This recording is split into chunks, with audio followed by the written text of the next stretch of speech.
welcome back to the weird and the wonderful with Strange Bones. And that's me. So, welcome back to our examination of the supernatural and the paranormal all over the world. And we've been looking at all kinds of interesting things. And at the moment, we have been going around the different cultures and countries to see what is out there. And at the moment, we are on our aliens. So, today's live is going to be in Russia. So, welcome, Dmitry. Maybe you can give us a few ideas back in that as well. We shall see. And as we start off, I'm going to remind you all that on this live we allow all kinds of agreements and disagreements and belief or disbelief. It's entirely up to you, but we do have one rule, and that rule is that you will, at the very least, be polite. And if you're not polite, and if you're rude and disruptive, we will, of course, give you the boot. But other than that, please do feel absolutely free to comment as much as you like. If you would like to join the live, you're welcome to request and we shall add you in. I know a lot of people are not so keen to do that, so that's fine too. But remember, of course, we rely on you to make the channel work. So like, share, subscribe, do all of the good stuff that makes these things go. And with that said, let's get started. So, I hope you're wrapped up warm. Got yourself a decent coffee like me. And let's see what we can discover to amuse ourselves or possibly to scare us. So, Russia. Now, the thing about Russia, of course, is as a country, it is a very, very large country with a great deal that can be said about it. I think that it covers a sufficiency of geography to give it quite a few kinds of landscapes and more. And of course, as you are probably well aware from history, the space race and more has been a big deal. And of course, they have had their successes as well in the getting into space realm. But what about UFOs that may or may not have visited this side of the world? And interestingly enough, there are a couple of things, as a matter of fact. There are quite a few UFO sightings for us to check out and examine. Hey, Rita, welcome, welcome.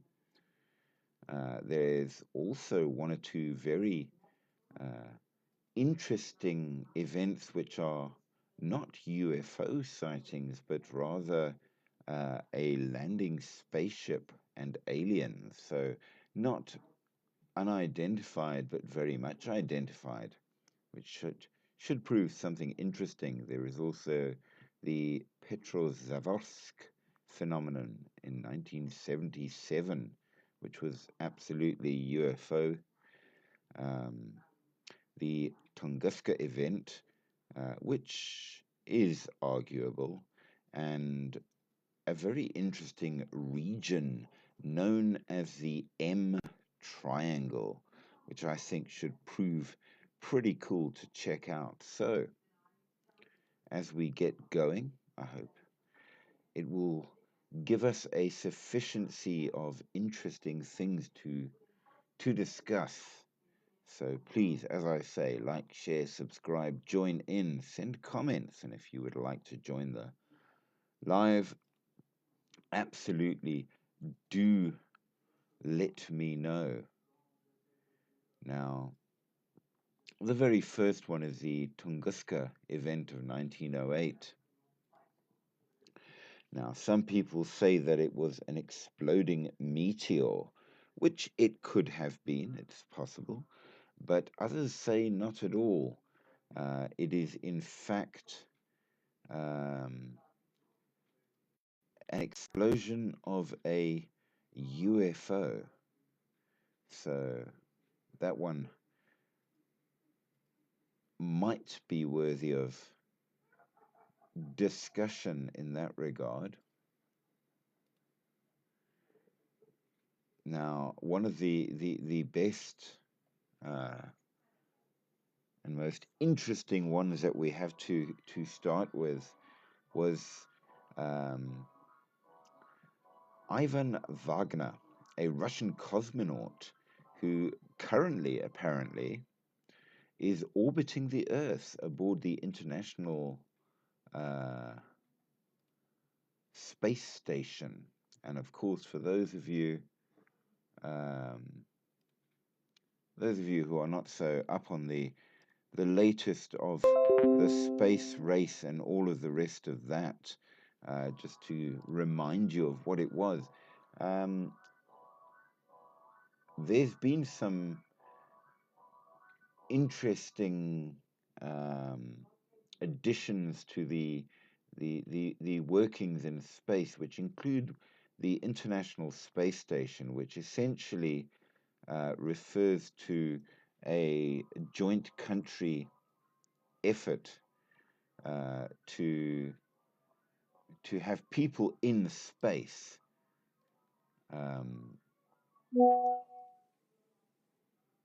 SpaceX launched a rescue mission there um,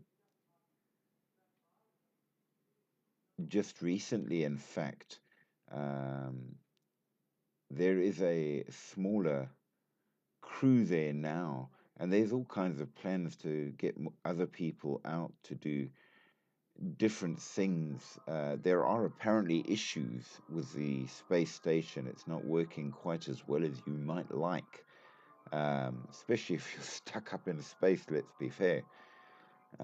And they may have to bring some of the people back, but essentially there are people living in space up there, which is pretty damn cool. Now, this particular cosmonaut, who's one of those up there, was taking a video of the Southern Lights, um, which includes things like the Aurora Australis. Now, many of us have heard of the Aurora Borealis, which is the Northern Lights, the very interesting phenomena that happens in the sky up north, and it really is quite beautiful. But there is also a Aurora Australis, which is the Southern Lights, and this particular cosmonaut was having a go at recording them. And apparently, you can see in the footage more than just the aurora. The footage apparently shows the curved edge of the Earth at night with the familiar green swirl of the aurora moving across its surface and some stars in the background. But about 9 to 12 seconds into the video, Cheryl Ann Lewis, what the hello is that? The Aurora Australis.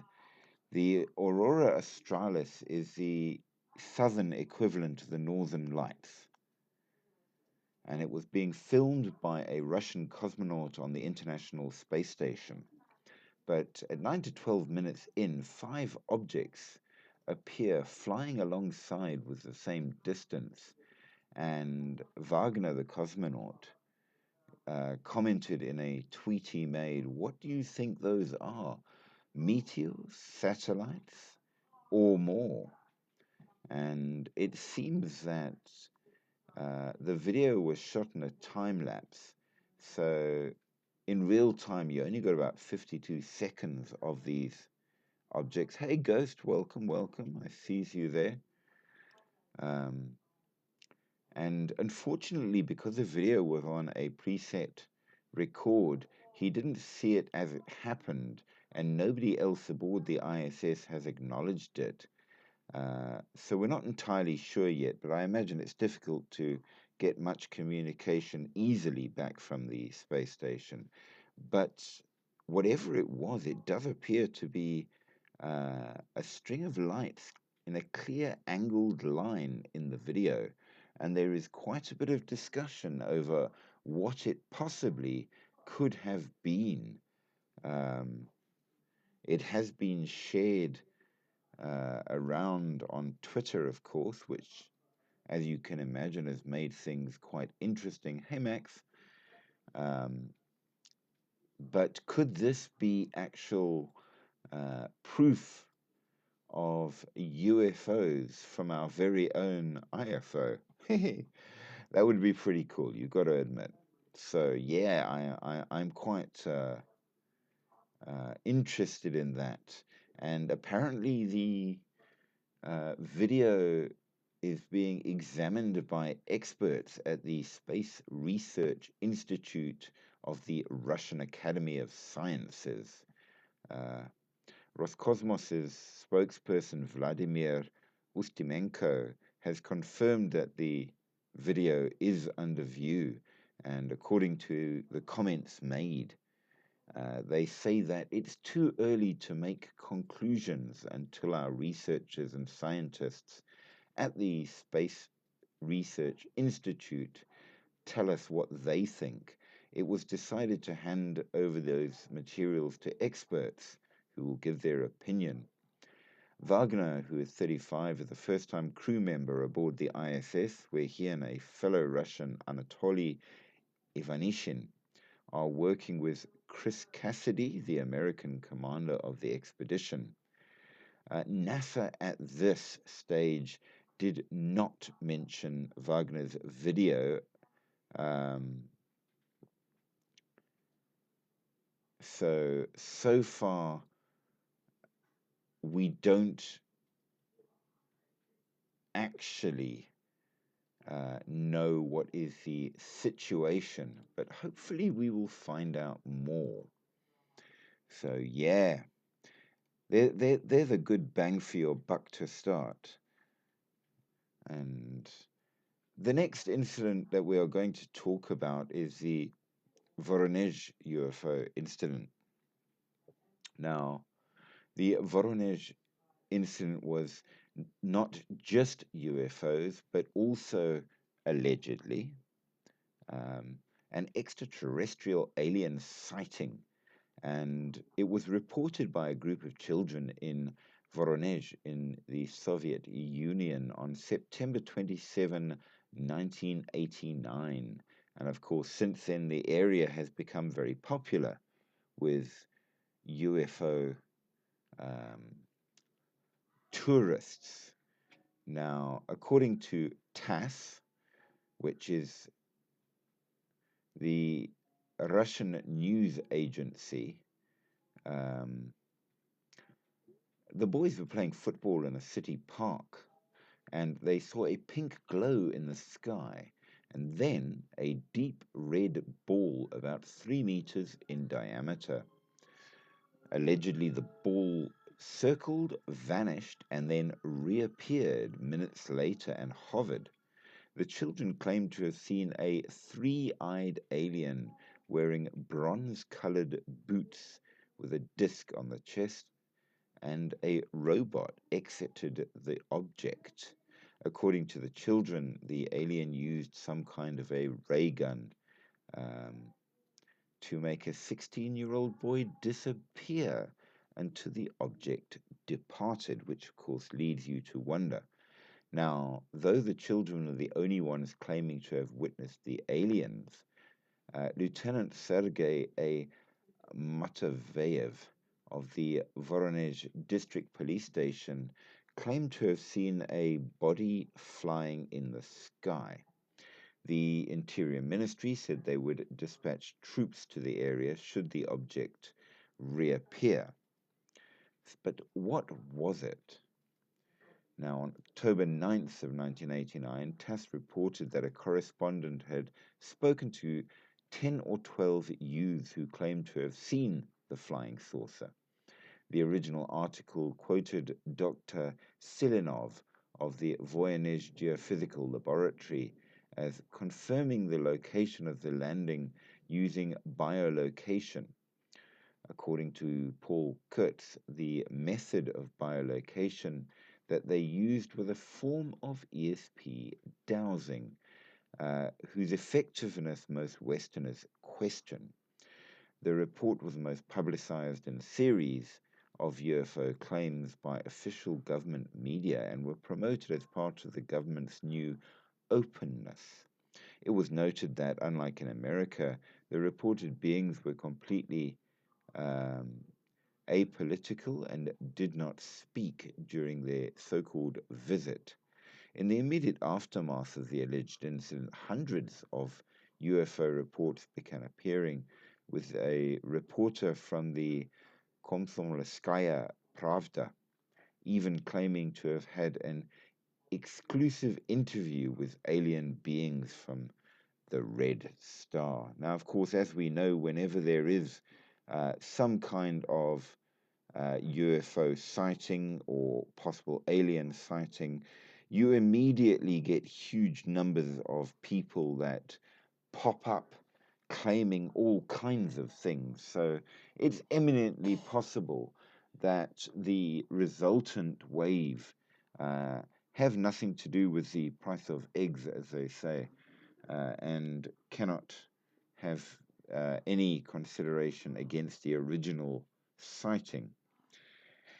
In addition to TASS, the Sovetskaya Kultura, which is a Communist Party paper, publicized the children's claims with the Communist newspaper, defending its decision, saying that its coverage was motivated by the golden rule of Germanism.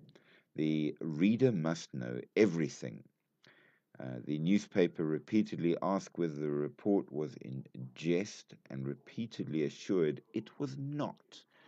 Um, Cynics among us might wonder if a political newspaper um, claiming to follow the so called golden rule of journalism um, is not just a touch ironic. But there you go. Following the initial publicity, a private company was formed to sell tours of Voynich, billed as the Land of Aliens for uh, 59 rubles per person, which is apparently about $95. The description of the first incident was very similar to stories that appeared in the American magazine Saga, but TASS reporters stated that witnesses probably haven't read it, which is fair. Outside print media, the US show A Current Affair also sent a crew to report on the alleged event. So maybe. Now, of course, this immediately had the effect of lots of argument, and ufologists had their opinion.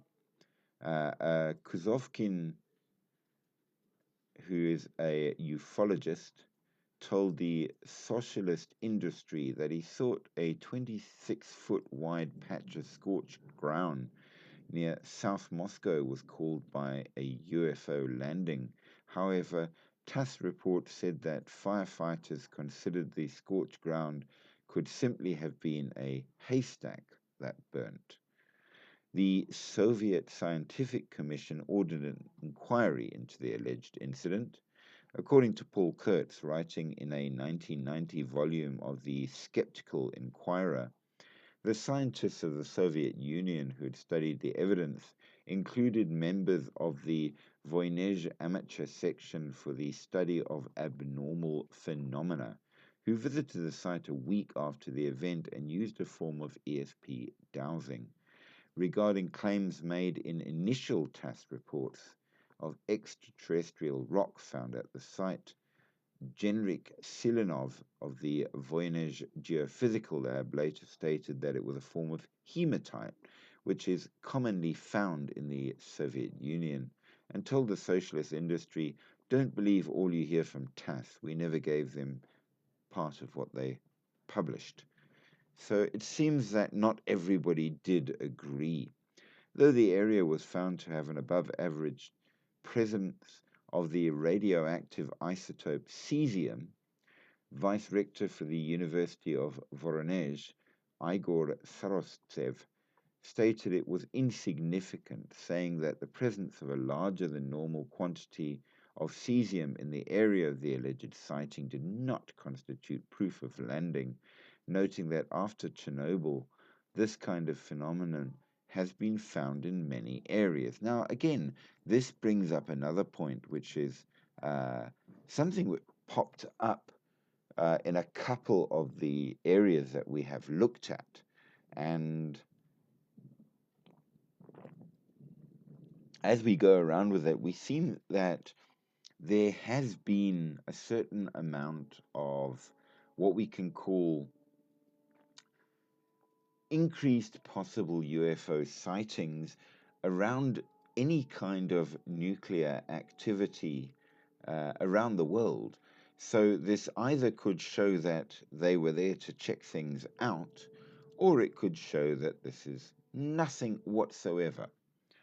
But Kurtz noted that the French press agency report of October 28 said that there exists no verifiable proof of a landing by aliens in the Voronezh 16 radiometric analysis. 19 checks of the ground, 9 tests for microorganisms, and 20 spectrochemical measurements failed to uncover any anomaly other than the Earth or surrounding vegetation.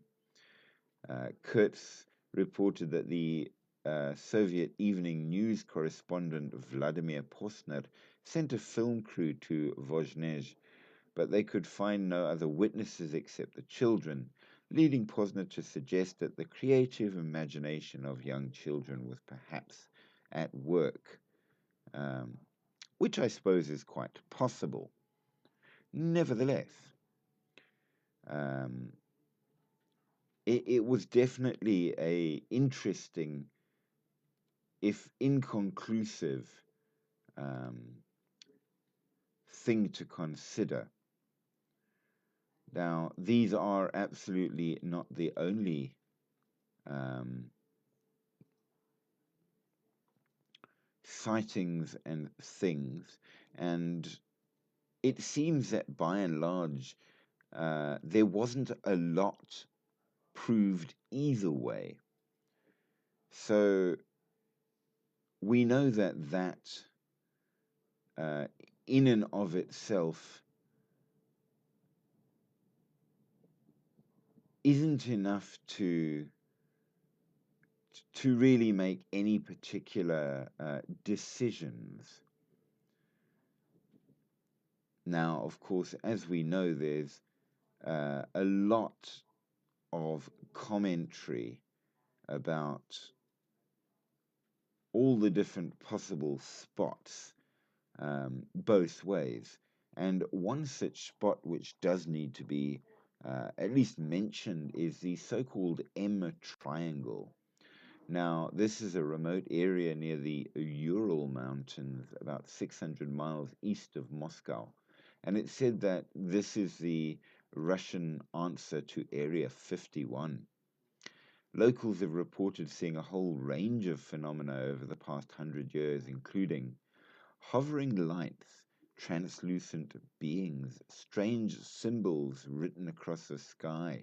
There's even been bizarre rumors that people who visited the area develop enhanced intelligence and superhuman powers. I think I could stand to go there and get a few extra brain cells right off track. Um, Now, it sits opposite the village of Moryobka in the Beryozovsky district. I'm probably butchering the Russian, I'm just telling you now. And the region is gearing up, in fact, to uh, do what everybody does, which is get as much money out of the possibility as possible. So don't be overly surprised to hear that. Now, the next interesting thing is the um, allegation that there is an actual CIA file about aliens attacking Soviet forces. Um, According to the declassified document, Red Army soldiers were allegedly turned into limestone pillars by extraterrestrials in revenge for shooting down their spacecraft over Siberia. Now, this one does sound a little dodgy, but, well, let's be fair, if we didn't check them out, what would be the point? So, according to a declassified CIA report, um, in the dying days of the USSR, this event occurred. It's a single page summary of a newspaper articles from the Canadian Weekly World News and the Ukrainian paper uh, Holos Ukraini, dating back to March of 1993, which describes a hostile encounter between the Russian army and a flying saucer that is said to have taken place somewhere between 1989 or 1990. The story, which headlined as Cosmic Revenge, in the Ukrainian source said that to it's said to derive from an extensive 250-page KGB file, complete with witness testimony and documentary photographs, and it recounts how 25 Soviet troops were participating in training drills when a low-flying spaceship in the shape of a saucer passed over their base in Siberia. The sighting prompted the men to react for unknown reasons by launching surface-to-air missile at the craft, which they successfully brought down. Now, I'm just going to throw it out there. In terms of what I think is fairly standard human reaction to aliens, is they shoot it. So this is not actually that surprising.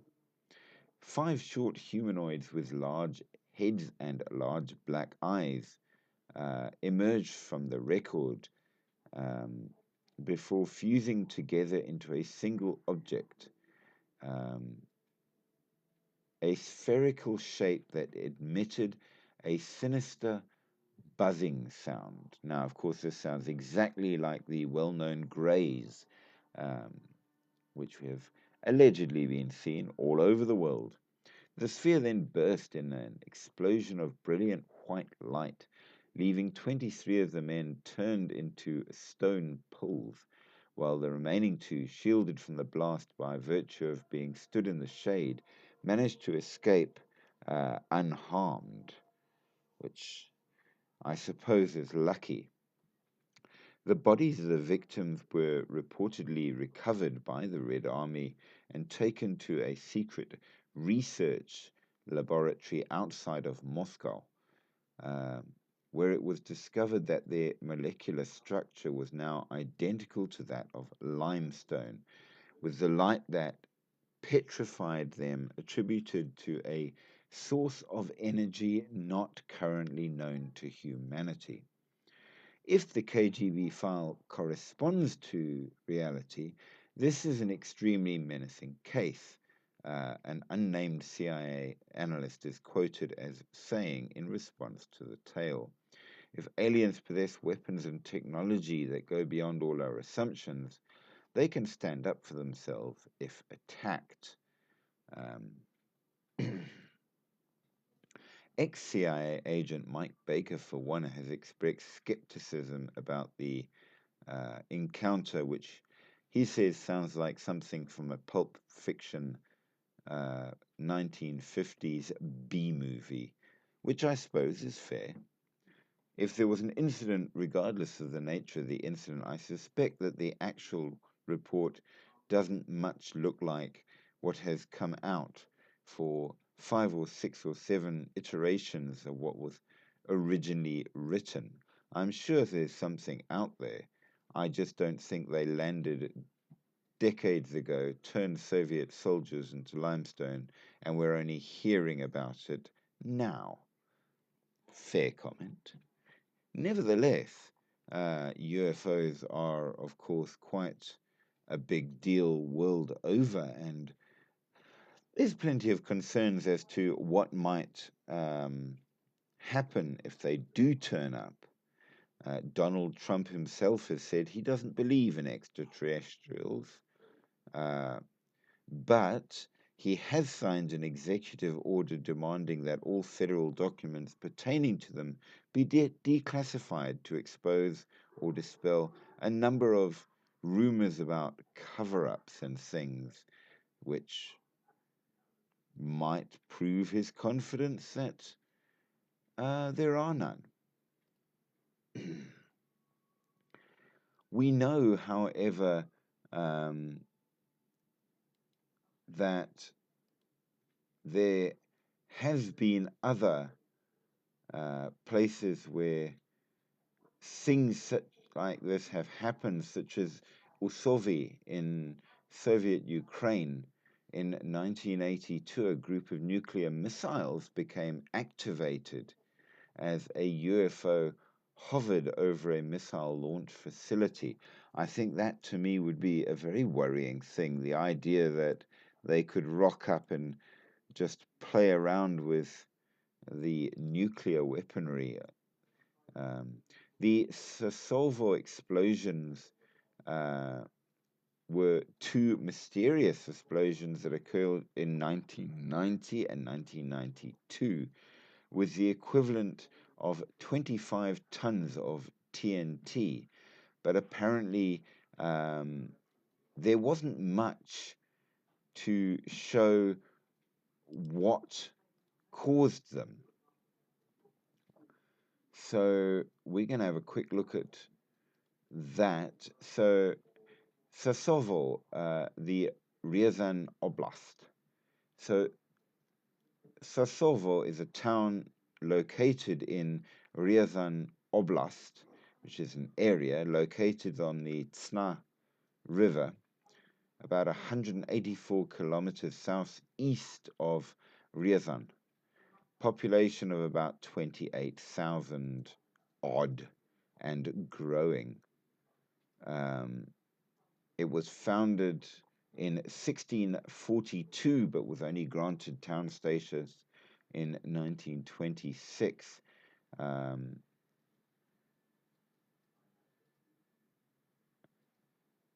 Do we worry about it too much? Probably not. But what is interesting, at least for us, is the fact that, excuse me, there were two unexplained explosions there that nobody seems to be able to give a good reason for. And the story, at least, is that it was UFOs that caused it. In 2012, a crashed titanium object described as a UFO fragment was retrieved from a forest in the vicinity of the Otradrenskoye region, which is a rural locality in Novosibirsk Oblast. After strange sounds were heard there in 2011, a smooth, silvery U-shaped device attached to a rounded section, but it was not deemed to be related to space technology. But it might have been. Um, can we say it was and can we say it wasn't? Not really, which may or may not be of interest. Now,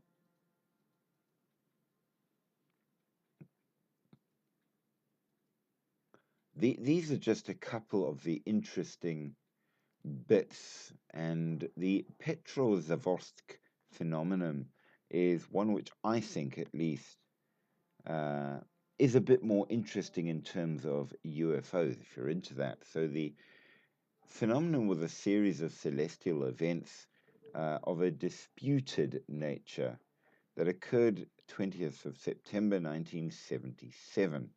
The sightings were reported over a vast territory from Copenhagen and Helsinki in the west all the way to Vladivostok in the east. It is named after the city of Petrozavodsk in Russia, where a glowing object was widely reported that showered the city with numerous rays, which is pretty cool in and of itself. Um, the government officials from northern European countries sent letters to Anatoly Alexandrov, president of the Academy of Sciences in the USSR, expressing concern about whether the observed phenomenon was caused by Soviet weapon testing and whether or not it constituted a threat to the region's environment. Since 1977, the phenomenon has been often, though not universally, attributed to the launch of the Cosmos 955 satellite.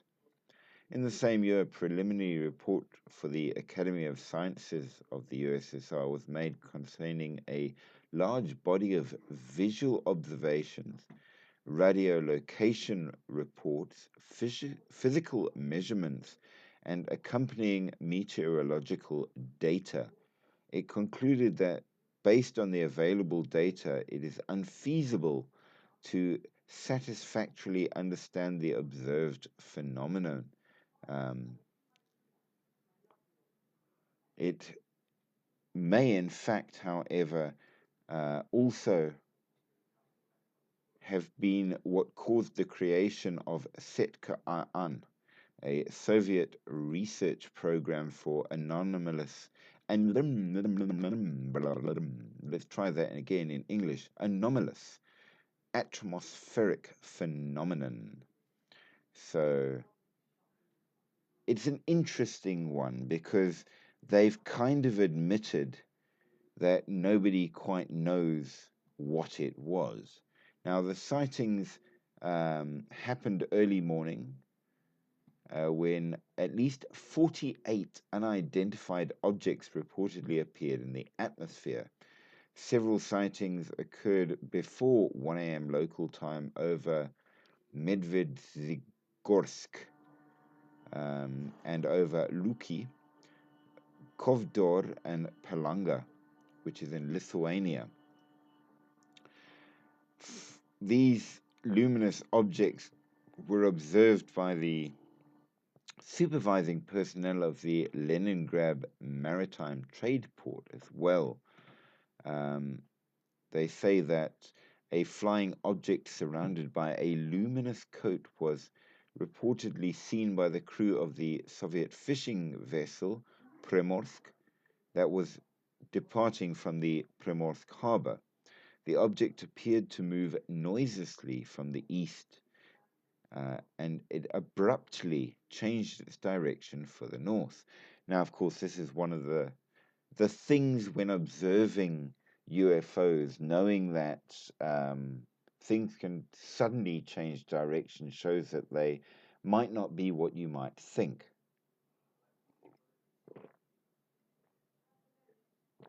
So generally, meteors, space debris, and more, they will go in one direction. In Helsinki in Finland, the sightings of the glowing ball were reported in newspapers. Um, The bull was observed by many residents, including taxi drivers, police functionaries, and the Helsinki airport personnel. An unidentified object was also observed near Turku by two men. At a distance of 300 meters, they spotted a spinning object similar to a lifebuoy, 10 meters in diameter. This claim was contested by Pekka Tirkorpi at the Tuoria Observatory, arguing that the entire phenomenon was caused by the Cosmos 955. Tirkorpi believed that the actual distance was probably many hundreds of kilometers, and such reports are probably due to the well-known fact that it is difficult to estimate distances of unfamiliar phenomena. There were reports in the newspapers also of a sighting of a glowing object in Denmark over Copenhagen by pilots of a Finnish airline flying from Rome. The glowing objects were also observed in varying places in the Soviet Union, mostly in the northwest. The appearance of an unidentified object has caused heavy radio traffic in Soviet territory. In European part of the Soviet Union, bright luminous bodies surrounded by extended shells and emitting light rays or jets of quaint shapes were reported. The shells reportedly transformed and diffused with 10 to 15 minutes, while a more long-lived stable glow was observed, mostly in the northeastern part of the sky. The eyewitnesses include paramedics, on-duty militia functionaries, seamen, and longshoremen at the Petrozavodsk port, members of the military local airport staff, and an amateur astronomer. Apparently, there was only one. The phenomenon was observed by the members of the Izmaran geophysical expedition near Lekla as well, in St. Petersburg, then Leningrad, and an unidentified object was reported by 3 night shift employees at the Pulkovo airport, including an air traffic controller, Blagirev. According to Blagirev, he spotted a fireball-like object slightly larger than Venus at 3:55 a.m. in the north-northeast at an azimuth of 10 degrees. The object was surrounded by a spacious, rhythmically glowing coat with intricate structure, and the observed phenomena had nothing similar to an aurora. The object moved ascendantly to the observer to the south-southwest and then changed direction to the north-northwest, where it eventually disappeared. All 3 airport employees failed to identify what they saw. Now, again, that's exactly the point, is it not? Huge thanks to Haley for sharing the live. And guys, do that. Share, like, subscribe, send lots of hearts, because we need that to keep the channel going, and it is so easy to do. Now, the reports kept coming in from all over. The Soviets collected a total of 85 separate reports. That's not including the reports from outside the country. And various different people, including an engineer who compared it to an airship. He reported the sighting and even recorded. He said he thought it initially was a meteor. After some time, the object then just stopped and then moved away again, quickly increasing in size and acquiring the well-outlined shape of some kind of airship.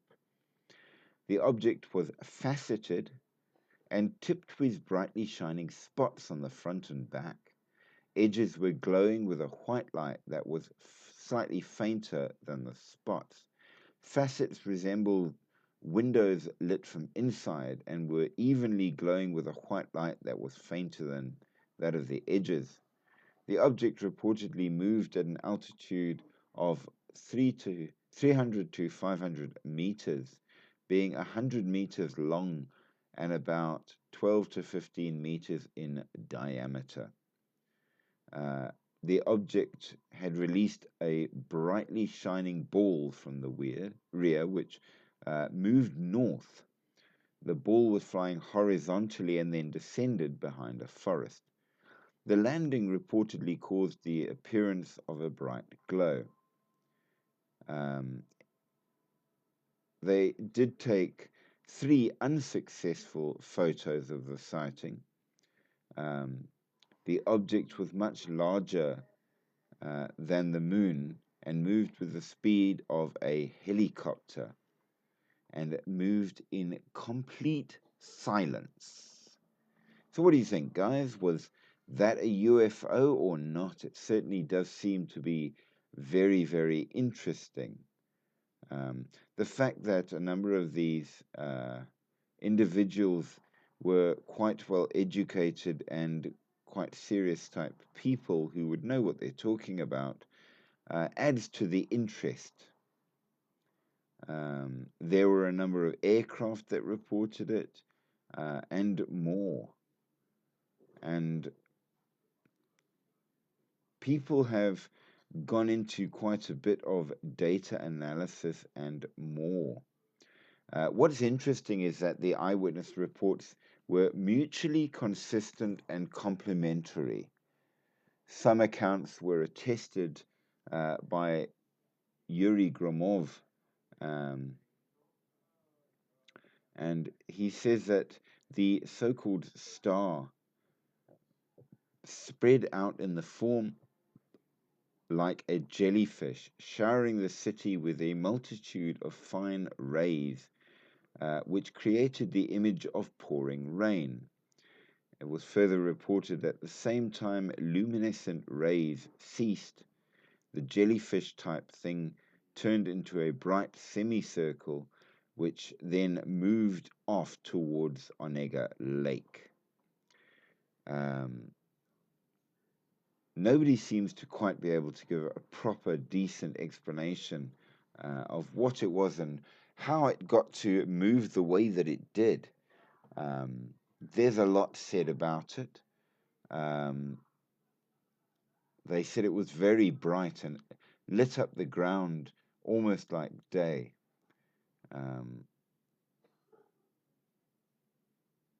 What's very interesting is that, according to Yuri Linik, after the 20th of September of 1977,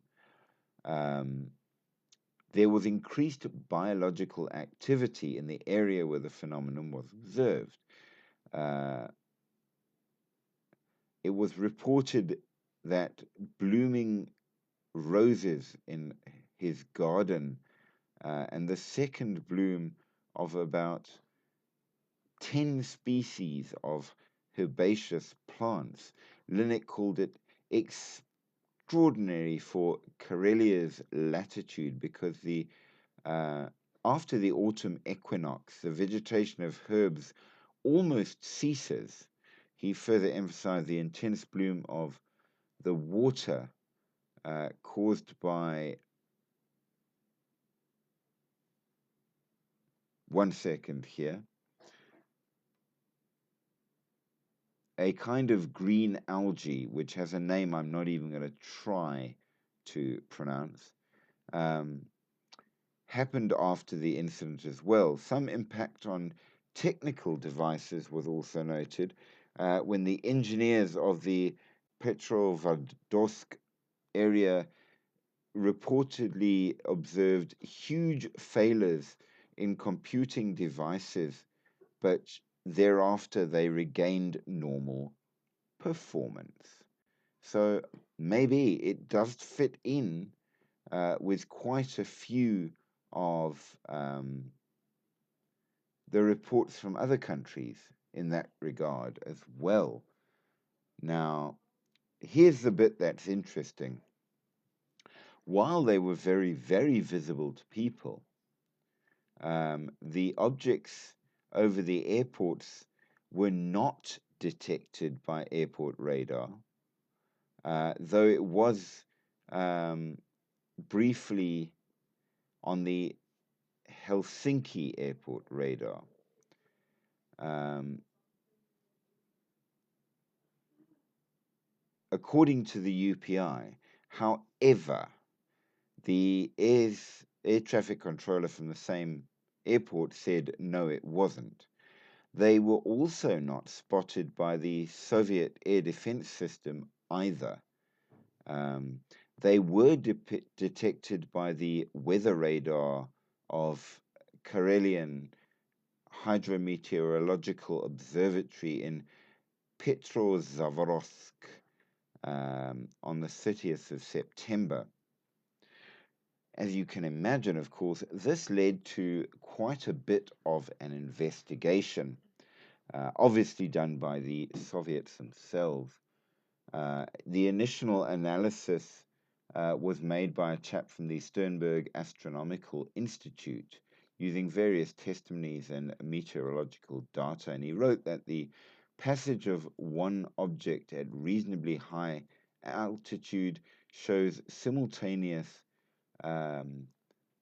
observations possible from all reported locations, and it's plausible for a flight altitude of 100 kilometers or more. It was noted that the minimal linear dimensions of the bright spherical object should be about a kilometer, while the diameter of the coat is several tens of kilometers. According to what they were saying, the launch of Cosmos 955 is a possible cause, but there are several problems with this theory. The object had a westward motion, while Cosmos 955 was launched to the northeast. The observed angular sizes of it, combined with the expected distance and prolonged hanging over uh, Lepansriaja on that side, it means that it couldn't have been space debris. There was a newspaper that reported and published an article from a local hydrometeo station, which further confirmed that the object moved northeast to southwest. The suggestion about Cosmos 955 was also criticized by others who noted that space vehicles are launched upward and in the direction of the Earth's rotation, which is fair enough as well. So it seems that the official reports are the ones giving the hint, if nothing else, that this may very well have been a UFO. So there were a lot more reports after that explained all sorts of things. So some say it was the fall of a meteorite. Doesn't make sense according to, if all the reports are true with the hovering and what have you.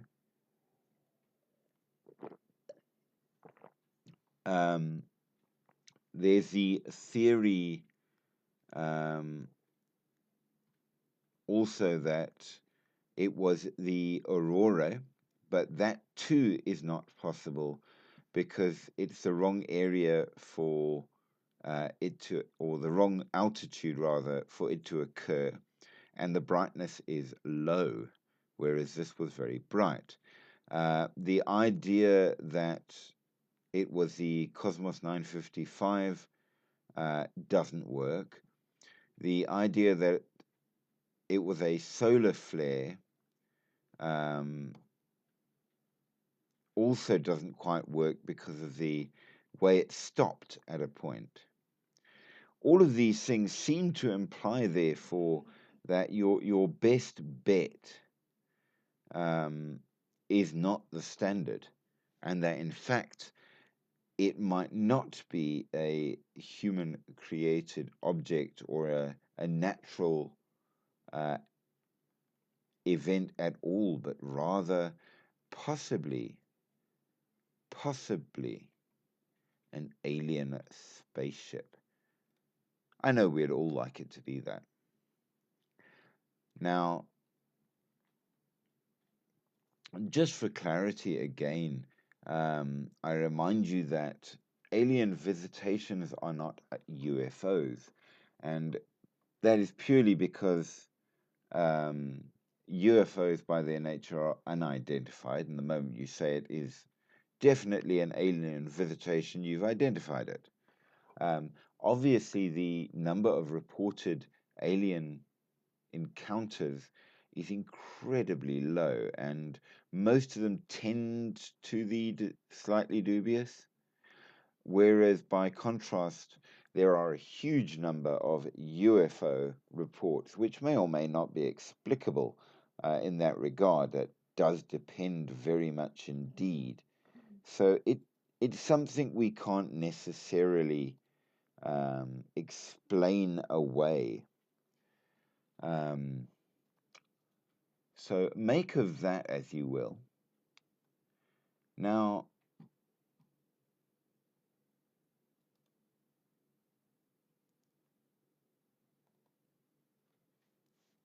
all of this possible stuff, if you will, seems to have also caused a certain amount of um,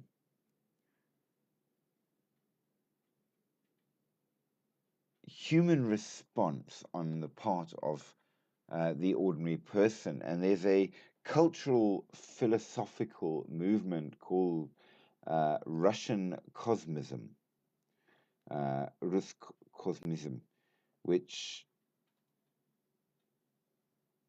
seems to be where people are starting to um, look into the idea of um, aliens as a true and real thing and what the implications are. Um, and this really began from the perestroika um, areas, if you will.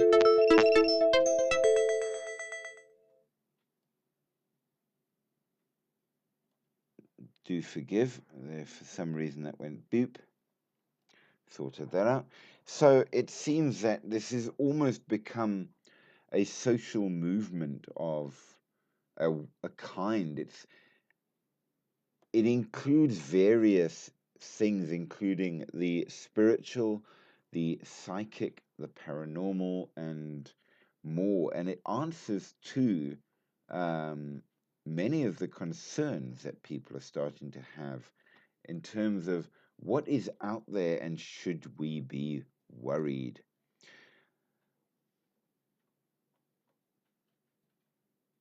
Nklanzi, thank you for the like. I do appreciate. Um,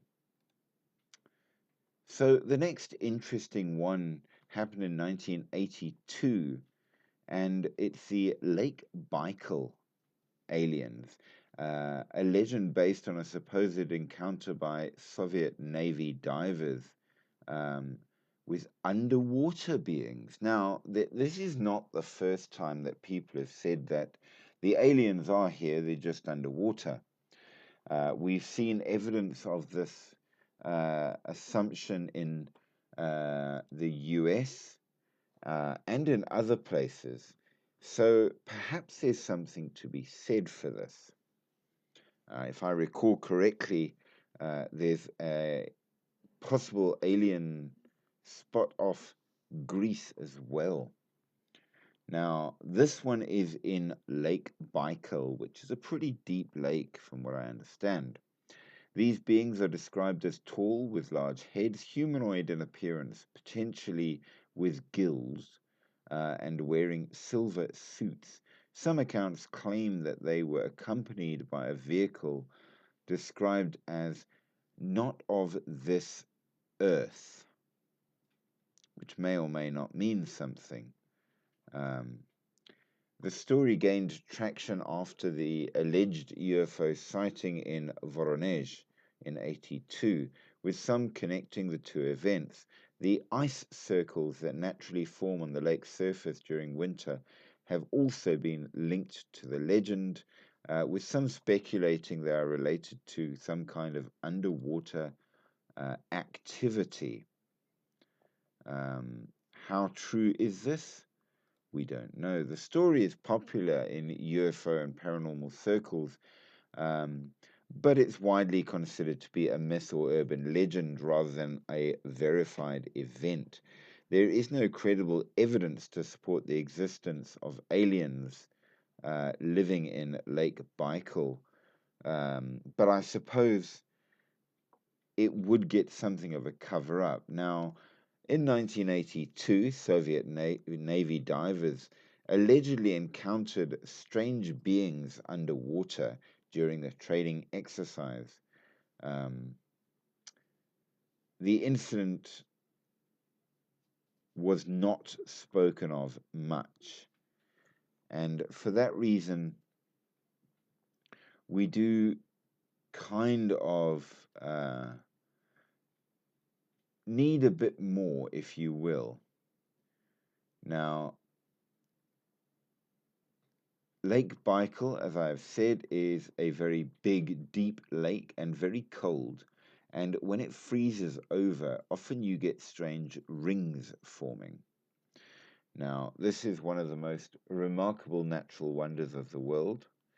It is in Siberia.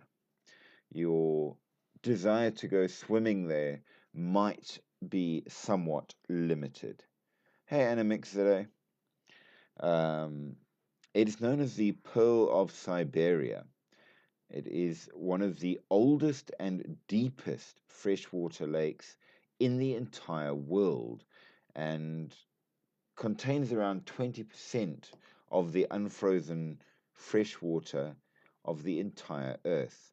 It is a rich treasury of natural history and is a UNESCO World Heritage Site because its unmatched beauty, distinctive biodiversity, and geological significance, which is all very good.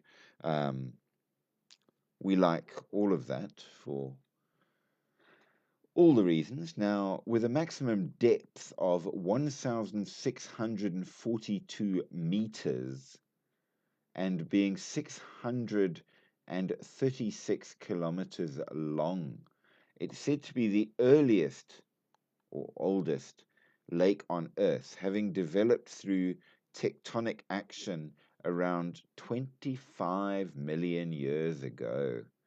It's also, rather sadly, terribly remote, being all the way out in Siberia, which, of course, as you can imagine, um, makes it a bit of a difficult one. It is truly stunning, but in middle of winter, its surface has a thick layer of ice, creating dazzling patterns that draw both tourists and explorers from all over the uh, world. So here's the thing, answer to Animix Zere's question, isn't it freezing? The top freezes, um, but not all of it, and not for the whole year. So it's far enough south to be seasonal in its freezing, and far enough north that absolutely, yes, the top freezes quite severely. Um, so you are correct. There are many, many plant and animal species, but the problem here is that because it is so deep, knowing what is really down there is very difficult. They say that there are submerged things. They say that there are also, such as it is, other phenomenon that have occurred there, uh, which may or may not indicate that there is more, if you will. Um, there are strange lights seen over it. Things have been seen and reported, but not necessarily proved um, to have emerged from the lake. And then there's the story of the Navy divers. But of course, being a military part of things, you get almost nothing back as to what the heck they may or may not have seen. However, in terms of what we have examined thus far, we know that of the different so called alien species that may or may not be out there, there is a version which is somewhat similar to what we call the greys, only they are much taller and with long, spindly type limbs. They are known, if they're real, to use the saucer shaped and cigar shaped uh, alien ships. They are often described as wearing silvery uniforms, and this fits that entirely. Um,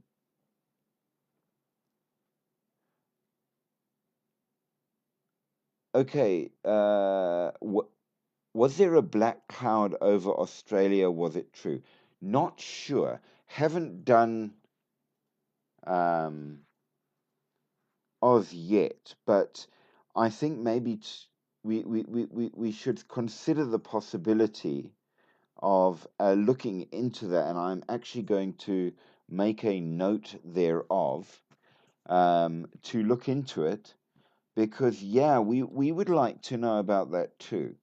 Um, what have you heard as yet about a black cloud? Please do tell me because I have not yet heard about that and I would like to.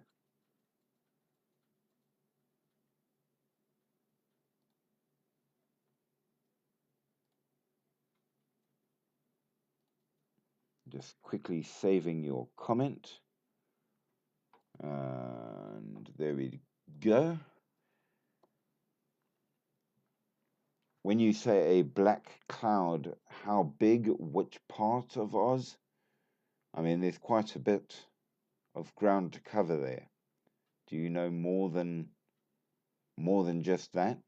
If not, we will look into it and see what else we can find and come back with that story for definite. Um, I don't do a live on Sundays, but Mondays through Saturday, it's every night at 10 o'clock in the evening. And I think we shall have to look further into the cloud and more. So consider that a done deal. We will certainly consider. Now,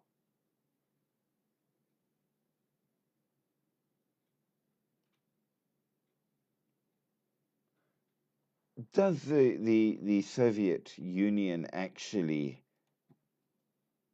have things to check things out for UFOs and more? And the answer is yes. They did have a program officially known as the Network, or if you want the Russian, Setka. And the program ran from about 1978 to 1990 and involved both the Soviet military and the Academy of Sciences, with the goal of scientifically understanding the anomalous atmospheric and space phenomenon. And while some reports suggest the program was sparked by UFOs near a nuclear facility, others indicate a broader interest in understanding unexplained phenomena, which I think is very fair enough. Um, a black box to record the end of the world. I know nothing about that. I will be honest with you. I will definitely look further into it for you, and we will bring it up in the next live when I've had a chance to do a bit more research, because that certainly sounds very interesting indeed.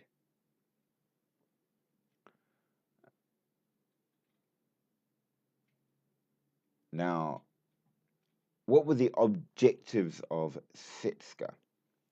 The objective was to understand all of the things in space and try to find answers for them, which may or may not include UFOs, but a lot of other things as well. And things like the Petrozavodsk incident is exactly the kind of thing they wanted answers to. Um, for reasons of the dissolution of the Soviet Union, the program also got dissolved, sadly. Some materials from the UFO program, especially those related to the KGB, were reportedly obtained by the CIA and have been squirreled away. But then everybody blames the CIA for everything. So whether or not that's true is dubious. They do say that this group did investigate quite a few things, but there are claims that the Soviet government used UFO sightings as an excuse to cover up their space program, which is also very possible. It might, however, also imply that they did encounter things they couldn't explain, which is possible, acceptable. I suppose we can only speculate in this regard.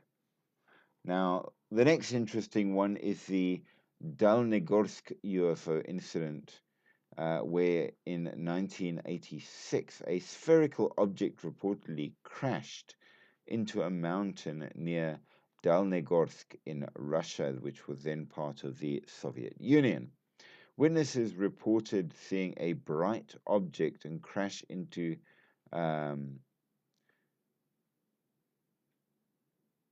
Izvetskovaya mountain, leaving behind unusual debris. So happened January 29, 1986. It was a spherical object, and it was seen by multiple witnesses, which is always a good sign. The more people actually see a UFO, the better your sort of chance that it might be a something, at least, rather than an overindulgence in alcohol. Now, debris. The debris found included a burnt tree trunk, metal particles, thin filaments, and threads braided with gold. Not sure what that means. Days after the initial incident, 2 more UFOs were reportedly seen over the crash site. And in November of 87, numerous UFOs were also seen in the area.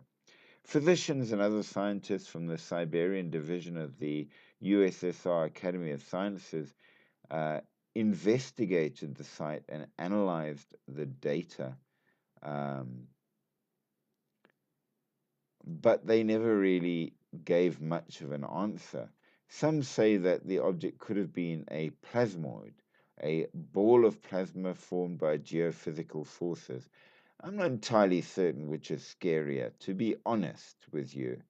The fact of a UFO rocking up, or worse, that something like that can spontaneously and naturally become a thing and then roll around. So Animexzere says that um,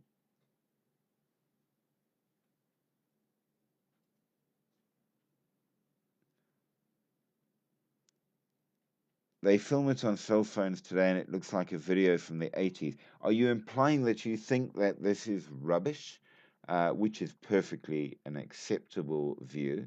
Or are you making another point there? Because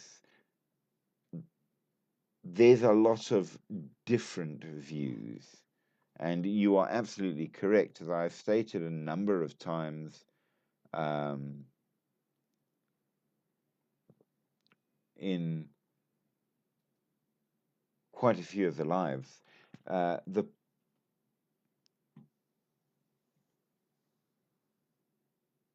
good point made.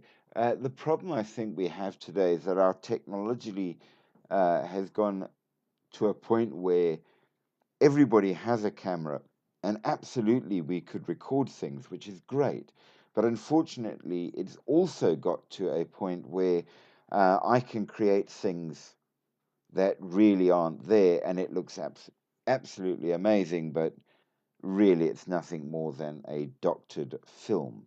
And you do raise a very good point that almost 1,000 people saw the lights, but nobody zoomed in to try and see anything more. Um, it's a thing. And that as well, I think, is an important thing to note, that as far as we get much more advanced in what we're doing, we also got to a point where you can't really trust things terribly easily, because people are people and they do be peopling. Um, so yeah, you have a very point. Um, I don't really know how to answer to that, because there's so many things that it could be, and so many things that are left unanswered. Um, yeah, they do have on Shutterstock um, a few hundred uh, images of the area of Dalengorsk, which may or may not include things.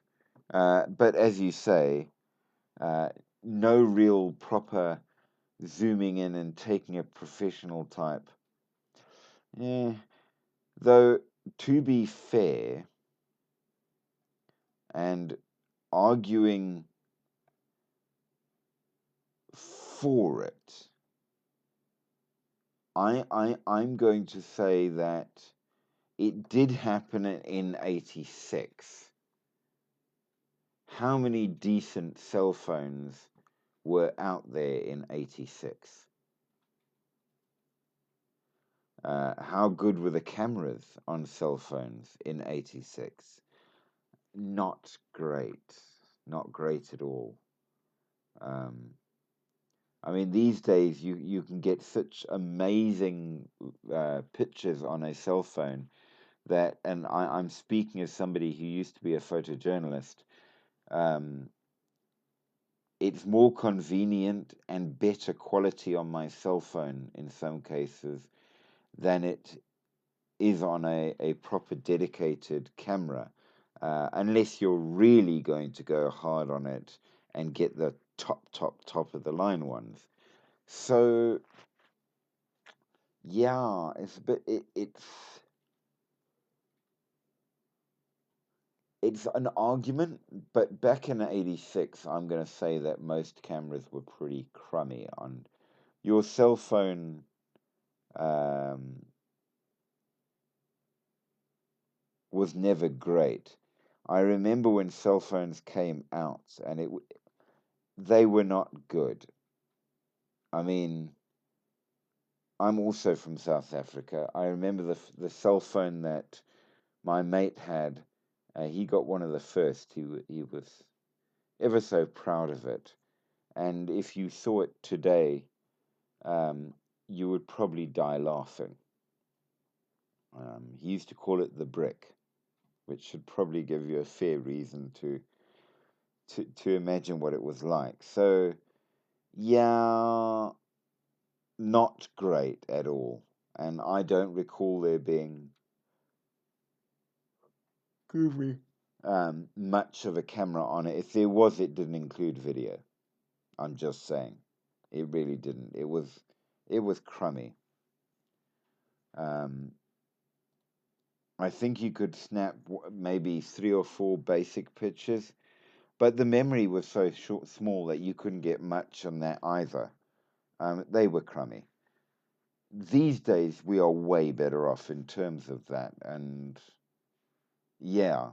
So maybe we can understand with the older issues, but your comments do apply very much so to the more modern incidents as well. So you have a point. Um, Even now, there's not a lot of zoomage and um, really good evidence going. And to be honest with you, part of the problem as well, now it's even worse. I was watching a YouTube video about a new program or app that you can get,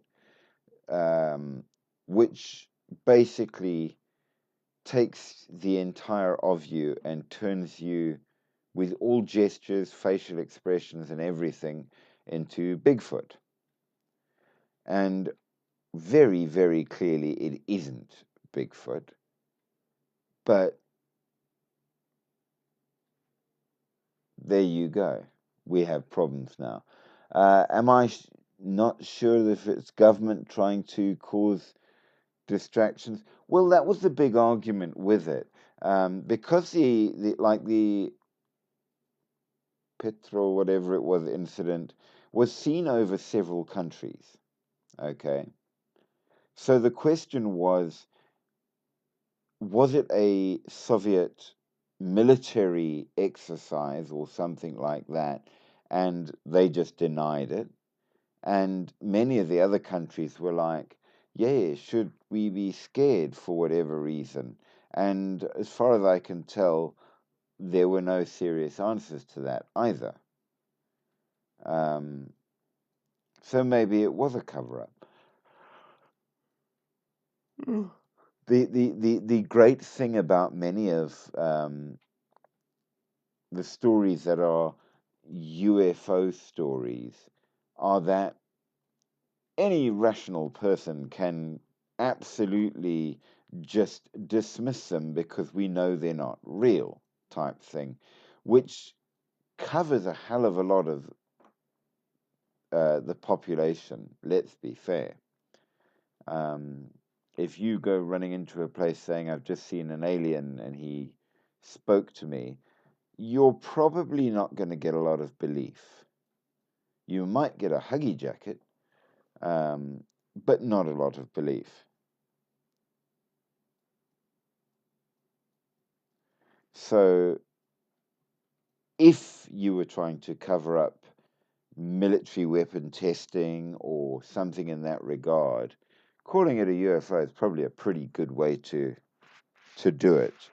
Because if you then ask me, well, what was it? I go, well, I don't know. It was unidentified, wasn't it?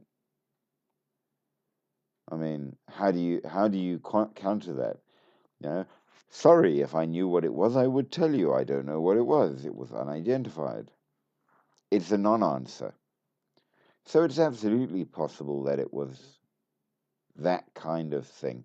Um, and we know that all the time governments are trying to um, develop new weapons and things. Yes, I'm a bit tired. I had a whole long KZN champion that I had to go and help at in karate. And so I am rather yawny, and I do need to sleep soon, and I will. But yes, it was a very busy and rather successful day, which was pretty cool. In terms, I don't know if you if you like karate, I do. That's my choice of sport, and I was there to help out as an official. So it was great fun.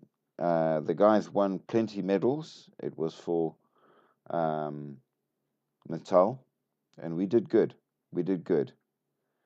So our club was very successful in the golds department, which is pleasing. But yes, um, fortunately, and with that, by and large, we only have one last thing to talk about to finish Russia. So let's get into it. And this is the other bit of the report for the apparent, maybe alleged, crashed UFO. So this is in Dalnegorsk, as we said, where local residents noticed a small red ball hovering in the area at around 8 in the evening. Witnesses say that the ball appeared to be flying parallel to the ground and that there was no heard sound. It's always a pleasure to engage, my friend. We absolutely love having engagement. So do be welcome to come back in all the others. We do all sorts. We've done ghosts, we've done aliens, we've done curses. We're gonna have other weird things soon, because I'm probably gonna move off aliens for a little bit and onto other things. But we've got a whole ton. We'll see how it goes. So the object was reported to be flying about half a mile above ground, and when it neared the particular hill in question, it started to descend, though it is not clear if it was a controlled descent or uncontrolled descent, but it did subsequently crash into the hill. Description of the descent varied slightly from witness to witness, some saying it clearly crashed and fell in an uncontrolled manner, uh, and crashed in a flash of light. Others claimed it varied in altitude, giving off light at different intensities as it gained and lost altitude. Maybe the pilot trying to gain control of the ship just prior to the crash. 3 days after the crash, a group of scientists led by Valery Druzilny found the probable crash site. It was reported to be about 3 meters square, and reports indicate the ground within the site had been charred due to exposure to incredibly high temperatures. The rocks at the impact site were covered in a black film, and the remains of a burnt tree were found within the landing ground. Various evidence of remains and or activity was reportedly found. Surrounding rocks had deposits of a silvery metal, which later was determined to be lead. There are also reports of other materials being recovered, including a kind of alien mesh, possibly part of the crashed UFO, containing high levels of gold and other rare terrestrial elements. Calling them terrestrial elements is a bit of a stretch in one side, but perfectly acceptable in the other side. Terrestrial in that they occur naturally on Earth. Absolutely great. No problem with that at all. But as we do know, not to be misleading, it's eminently true as well that these elements occur on other planets. So they are not exclusively terrestrial, just to clear this up a bit. They are also terrestrial, which means that it doesn't necessarily indicate that there are any aliens involved in this at all, but it doesn't preclude it either. So, with that said, we have now come to the end of our Russian examination. So, what do you think? Are there aliens out there, Jack? Do you think that there may or may not be something watching us? Um, I don't know. It's a good one to ask. But what with all of that, uh, what do you guys think? Do you want to learn more about aliens? Shall we go to yet another country or culture? Shall we do Australia and see what we can find there? Um, Tell me what you think. Give me an idea, if you will, and we shall take it further. But until then, I'm going to say that it was a terribly long day, and while we are absolutely a little early in our closing off, I am sufficiently exhausted that I'm going to do it anyway. But thank you so much to all of you for joining. I hope you've enjoyed it. It's been a very interesting journey thus far, and we have so many more things to talk about. So thanks to you all, and have a truly, truly wonderful evening. And as we always say, sleep deep and sleep sweet, but sleep with one eye open, because you might need to keep a holy object near at hand. You never know, because sometimes those things that go bump in the night might very well go bump for you. Good night.